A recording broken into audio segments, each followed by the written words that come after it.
Law enforcement officials across the country, they are applauding President Trump's decision to ramp up border security and halt the flow of refugees coming into this country. The National Border Patrol and ICE councils released a joint statement praising the president's action, and I want to quote it right here. "We fully support and appreciate President Trump's swift and decisive action to keep the American people safe and allow law enforcement to do its job. Morale amongst our agents and officers has increased exponentially since the signing of the executive orders." Joining me right now with his thoughts on all of it, former New York City Police Commissioner Kerik. Good to have you here. Thank you. People are excited. Why is that? I mean, they say the morale has just, exponentially improved. Why? It's basically exploded. And the reason being is because this is the first time in 8 years that they've seen a president that is preemptively, proactively doing something about securing the borders and securing this country. Nobody knows and understands the threats of terrorism in the United States better than our people that were here during and the aftermath of 9/11, what's happened since, what's happened around the world, and all of a sudden you now have a president that says, we're going to do everything in our power to stop that and prevent it. So in other words, he's enabling all of these folks to do their job. Whereas before they might have felt a little handicapped because the sense anyway that you were getting from the top level was, don't do your job that well. There wasn't a sense. There was orders. There were many orders. Do not go out and do ABC, number one. Number two, the law enforcement authorities were scared to death that had they done something, they weren't going to be indemnified. They weren't going to be supported. They weren't going to have the benefit of the doubt by their government leaders. And especially, you would have criticism coming right out of the White House. That's not going to happen with President Trump. This has created quite a commotion, though. I've been saying a lot of hysteria on behalf of members of the left. Of course, Chuck Schumer, you saw him, the whole tears, etc. I have to say something about that.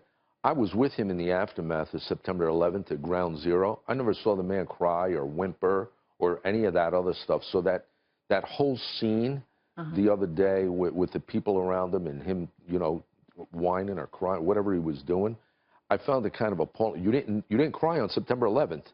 You didn't cry when you were with me and Rudy Giuliani at Ground Zero. I just thought it was kind of bizarre.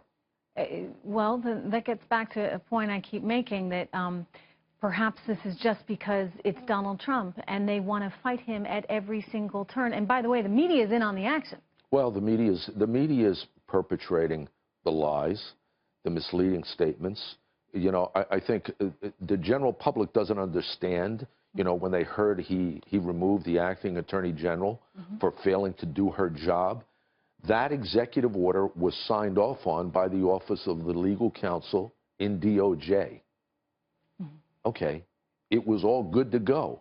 And all of a sudden you have an acting attorney general saying, oh, but I'm going to tell my people we're not going to enforce it. Yeah, and by the way, that sort of is, you're not upholding the law at that point. Exactly. So it's understandable what happened as a result. Anyway, he's moving quickly. He's moving swiftly. One thing after another. People are scrambling to catch up, and they're really upset about it along the way. He's not doing anything that he did not say during the campaign. He said this is what he was going to do. But Bernie, this is the funny thing. People in Washington and in the media are not used to a politician actually following through. That's the biggest point, I think. Nobody in Washington, nobody in the country, the general public is not used to the political leaders not doing or doing what they say they were supposed to do or going to do. But you know what? In business, you are used to it. And I will tell you that is the distinguishing factor, right? In business, it's all about the bottom line. It's all about making sure stuff gets done. You'll want to be a person of action in business. In politics, it's kind of like, let's drag this thing out. We can play it for all it's worth, see what people are thinking, check on the polls. Right. You don't really ever have to get anywhere because the whole process of trying to get somewhere is partly where you get your constituencies on board. Right. And now all of a sudden, he's all about the end game. Well, you got to jump on the train. He told these guys early on. He said it the day he was sworn in.